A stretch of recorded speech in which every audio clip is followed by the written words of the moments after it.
நான் நல்ல மார்க் வாங்கினா பைக் வாங்கி தரேன் எங்க மாமா சொன்னாரு. 12th நான் கொஞ்சம் டீசென்டான மார்க் வாங்கினேன், எனக்கு பைக் வாங்கி கொடுத்தாரு. ஆனா எனக்கு காலேஜ் ரொம்ப தூரம், ஸோ பைக் எடுத்துட்டு போக முடியாது. ஸோ வந்து 5 days எங்க அண்ணன் தான் பைக் எடுத்துட்டு போவாரு. சாட்டர்டே சண்டே மட்டும் தான் பைக் எனக்கு கிடைக்கும். அப்ப சாட்டர்டே அன்னைக்கு பசங்களோட சுத்துறதுக்காக நான் காலையிலேயே குளிக்கிறதுக்கு முன்னாடி பைக்கை ஃபுல்லா தொடச்சு டயர் எல்லாம் கழுவி சோப்பு எல்லாம் போட்டு பல ரெடி பண்ணி வச்சு குளிக்க போயிட்டு கீழே வந்தா பைக் இருக்காது, எங்க அண்ணன் எடுத்துட்டு போயிருப்பாரு. சாபம்லாம் விட்டுருக்கேன், நீ நல்லாவே இருக்க மாட்டடா அளவுக்கு. எவ்வளவு கடுப்பா இருக்கு யோசிச்சு பாருங்க. உங்க பைக்கு நான் தொடச்சு வச்சிருக்கேன், ஆனா பைக் அங்க இருக்காது, எடுத்துட்டு போயிருவாரு. பயங்கரமா சண்டை வந்துருக்கு, ஏகப்பட்ட சண்டை போட்டிருக்கோம், கொஞ்சம் அந்த சண்டை எல்லாம் கிடையாது. அப்புறம் வந்து நீங்க இந்த வீட்டுக்கு யாராவது கெஸ்ட் வந்தாங்கன்னா அப்பெல்லாம் பிஸ்கட் வாங்கிட்டு வருவாங்க. பிஸ்கட் வாங்கிட்டு வந்து அதை பங்கு போடுவோம் உட்காந்து. இந்த பிஸ்கட்ல இந்த 4 உனக்கு, இந்த 4 எனக்கு. அப்புறம் கடைசியில ஒரு பிஸ்கட் மிஞ்சு போயிரும். சம்டைம்ஸ் வந்து 11 பிஸ்கட் இருக்கும் ஒரு பேக்கேஜ்ல, 10ன்னு 5 பிரிச்சிடலாம். 11 ஒண்ணுக்கு சண்டை வரும். இந்த ஒண்ணு நான் தான் பெரியவன், நான் தான் எடுத்துக்குவேன் பாரு. இந்த மாதிரி சண்டை வர்றதுக்கெல்லாம் காரணமே வேணாம், எவ்வளவு ஸ்கிரிப்ட் வேணா ரெடி பண்ணலாம் நம்ம. சிப்லிங்ஸ்னாலே அந்த இடத்துல சண்டை இருக்கும். இல்ல அப்பா வந்து அண்ணனுக்கு பெரிய வில்லனா இருந்திருக்காரு. ஏன்னா செகண்ட் ஷோ போயிட்டு வந்தாருன்னா லேட்டா வரக்கூடாதுன்னு சொல்லுவாரு. லேட்டா வந்தாருன்னா நீ அங்கேயே வெளியில நில்லுன்னு பாரு. சோ மாடியில இருந்து திட்டு ஒழுங்கும், எங்கன்னா அப்படியே மேல பாத்துட்டே இருப்பாரு. நான் தான் போட்டு கொடுப்பேன். அப்பா கேட்டு திறக்கிற சத்தம் கேக்குது, அண்ணன் வந்துட்டான் போல இருக்குன்னு. அப்ப கரெக்டா லைட் போடுவாரு. நம்ம வேலை அதுதானே, 2வது பிறந்தவங்களுக்கு என்ன வேலை, பெருசா போட்டு கொடுக்கறதானே வேலையை. சோ கரெக்டா போட்டு கொடுத்துருவோம். ஏன்னா நான் படிச்சுட்டு இருப்பேன், படிக்கிறனோ இல்லையோ புக்கு கையில இருக்கும்னு வச்சுக்கோங்க.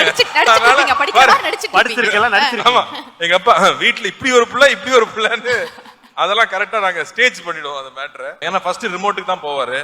இவன் இந்த படம் பாக்குறது, நான் இந்த படம் பாக்கணும், குர்ரா ரிமோட்னு வாங்குவாரு. அங்க பிரச்சனை ஆரம்பிக்கும்.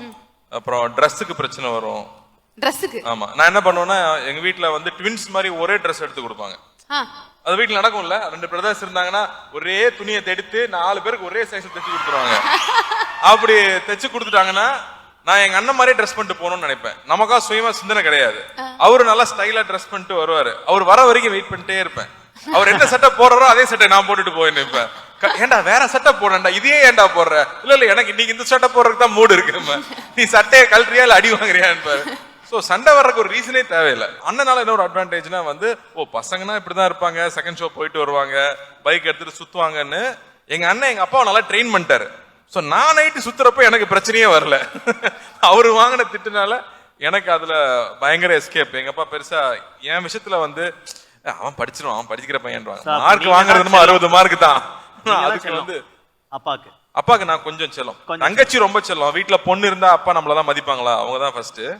நம்ம கொஞ்சம் சரி. ஹையஸ்ட் பனிஷ்மென்ட் என்ன வாங்குறீங்க அப்பா கிட்ட? நானா செம்ம அடி வாங்கிருக்கேன். அடி பின்னி இருக்காரு. சாதாரண நீங்க தான் அப்பாவோட குட் புக்ஸ்ல இருந்திருக்கீங்களே, அதையும் தாண்டி ஒரு சில இடங்கள்ல மாட்டிருக்கீங்க. அதையும் தாண்டி சேட்டை பண்ணா அப்புறம் விழுதானே செய்யும், என்ன பண்ண முடியும்.